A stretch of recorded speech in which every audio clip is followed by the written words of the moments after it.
Jailer 2 ఈ పేరు వినగానే మనందరికీ గూస్బంప్స్ వస్తాయి కదా. కాని ఇది కేవలం ఒక సినిమా కాదండి, ఒక లెజెండరీ మాస్టర్ ప్లాన్. లెజెండ్స్ని అందర్నీ ఒకే స్క్రీన్ మీదికి తీసుకొచ్చే ఒక భారీ వ్యూహం. అసలు ఈ సినిమా వెనుకున్న అంచనాలేంటి, ఆ రహస్యాలేంటి, ఆ స్ట్రాటజిక్ ప్లానింగ్ ఏంటి? పదండి, ఈ విశ్లేషణలో అన్నింటినీ ఛేదిద్దాం. ఒక్కసారి ఈ వాక్యం చూడండి. వావ్! ఈ ఒక్క మాట చాలు మనం ఎంత పెద్ద విషయం గురించి మాట్లాడుకుంటున్నామో అర్థం చేసుకోడానికి. ఇది సినిమా కాదండి, ఒక లెజెండ్ హిస్టరీ క్రియేట్ చేయబోయే మూమెంట్. ఇప్పుడు మనందరి మైండ్లో కొన్ని పెద్ద ప్రశ్నలున్నాయి కదా. అసలు జైలర్ 2లో షారుఖ్ ఖాన్ నిజంగా ఉన్నారా? బాలకృష్ణ గారు ఈ ప్రాజెక్ట్ నుంచి ఎందుకు తప్పుకున్నట్టు? మరి విజయ్ సేతుపతి రోలేంటి? అన్నిటికన్నా ముఖ్యంగా డైరెక్టర్ నెల్సన్ వేసిన ఆ అల్టిమేట్ మాస్టర్ ప్లాన్ ఏంటి? పదండి, ఈ మిస్టరీని డీకోడ్ చేద్దాం. అయితే ఈ మొత్తం కథకి, ఈ మాస్టర్ ప్లాన్ అంతటికీ ఫౌండేషన్ ఒక్కరే, ఆయనే సూపర్ స్టార్. అసలు ఆయనకున్న ఆ గ్లోబల్ పవర్ ఏంటో ముందు మనం అర్థం చేసుకోవాలి. Super star Rajinikanth. ఈ పేరుకు భాషతో, దేశంతో సంబంధం లేదు. ఆయన క్రేజ్ ఇండియాకే పరిమితం అనుకుంటే పొరపాటే. జపాన్, థాయిలాండ్, బ్యాంకాక్, మలేషియా ఇలా చెప్పుకుంటూ పోతే చాలా దేశాలున్నాయి. అక్కడ ఇప్పటికీ ఆలోచించండి, ముత్తు, భాష లాంటి సినిమాలు ఫెస్టివల్స్లో వేస్తే థియేటర్లు దద్దరిల్లిపోతాయి. అది ఆయన గ్లోబల్ పవర్ అంటే. సరే, ఇప్పుడు జైలర్ విషయానికొద్దాం. జైలర్ అంత పెద్ద బ్లాక్ బస్టర్ అవ్వడం వెనుక ఒక ఫార్ములా ఉంది. దానికి ముందు వచ్చిన సినిమా మనందరికీ తెలుసు, అది అంతగా ఆడలేదు. సో జైలర్ మీద ప్రెషర్ చాలా ఎక్కువగా ఉండింది. ఇది చూడండి, జైలర్కు ముందు, జైలర్ తర్వాత. రిలీజ్కు ముందు సోషల్ మీడియాలో ఏంటో తెలుసా? రజనీ స్టామినా అయిపోయిందా అని ప్రశ్నలు. కాని సినిమా రిలీజయ్యాక ఒక్కటే సమాధానం: రజనీ ఇప్పటికీ రాజానే. ఒక్క సినిమాతో మొత్తం సీన్ రివర్స్ అయిపోయింది. కింగ్ ఇస్ బ్యాక్ అని ప్రూవ్ చేసేసింది. ఇక ప్రూఫ్ కావాలంటే ఇదిగోండి, 600 కోట్లకు పైగా గ్రాస్ జైలర్ క్రియేట్ చేసిన సునామీది. వచ్చిన అన్ని సందేహాలకి, అన్ని ప్రశ్నలకి ఇదే సమాధానం. ఇది జస్ట్ ఒక నెంబర్ కాదు, ఒక లెజెండ్ ఇచ్చిన తిరుగులేని కంబ్యాక్. మరి ఇంత పెద్ద సక్సెస్ వెనుక ఉన్న సీక్రెట్ ఏంటి? డైరెక్టర్ నెల్సన్ వాడిన ఆ సీక్రెట్ వెపన్ ఏంటి? ఇప్పుడు దాని గురించే మాట్లాడుకుందాం. ఆ సీక్రెట్ వెపన్ క్యామియోలు. మలయాళం నుంచి మోహన్ లాల్, కన్నడ నుంచి శివరాజ్ కుమార్, హిందీ నుంచి జాకీ ష్రాఫ్. వీళ్ళని తీసుకురావడం ఏదో యాదృచ్ఛికంగా జరిగింది కాదు. ఇది ఒక పక్కా ప్లాన్, ఒక పర్ఫెక్ట్ పాన్ ఇండియా స్ట్రాటజీ అన్నమాట. సక్సెస్కి ఒక కొత్త ఫార్ములా క్రియేట్ చేసింది ఈ ప్లాన్.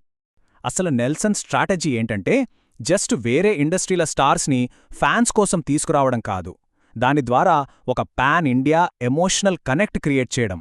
మలయాళ ఆడియన్స్ మోహన్ లాల్ని చూసి, కన్నడ ఆడియన్స్ శివన్నని చూసి వావ్, ఇది మా సినిమా అని ఫీలయ్యారు.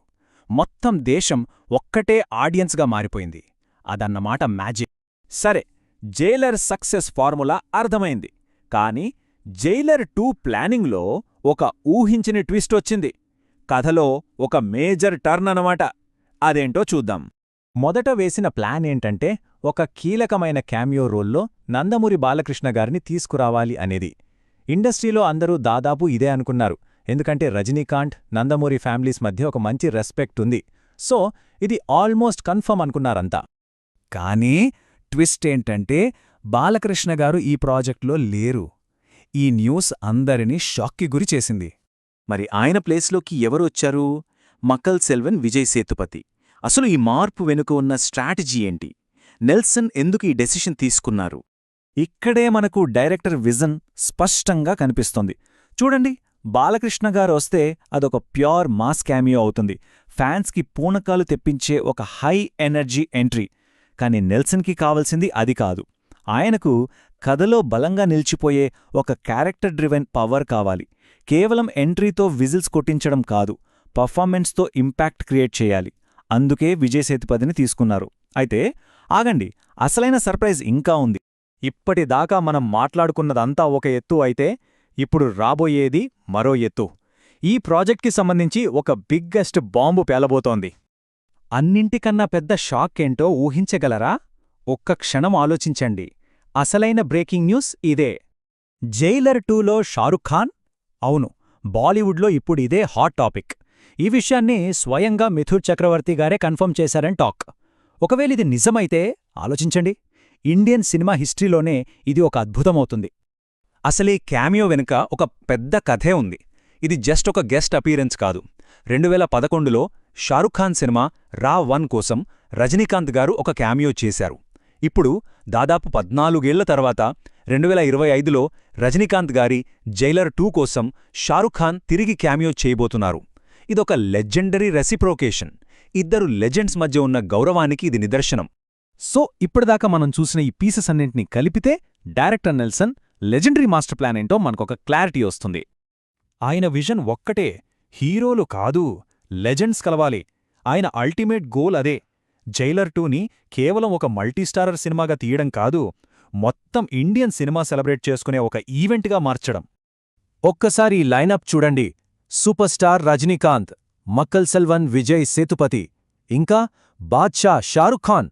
వీళ్ళు ముగ్గురు ఒకే ఫ్రేమ్లో కనిపిస్తే ఎలా ఉంటుందో ఊహించుకోండి.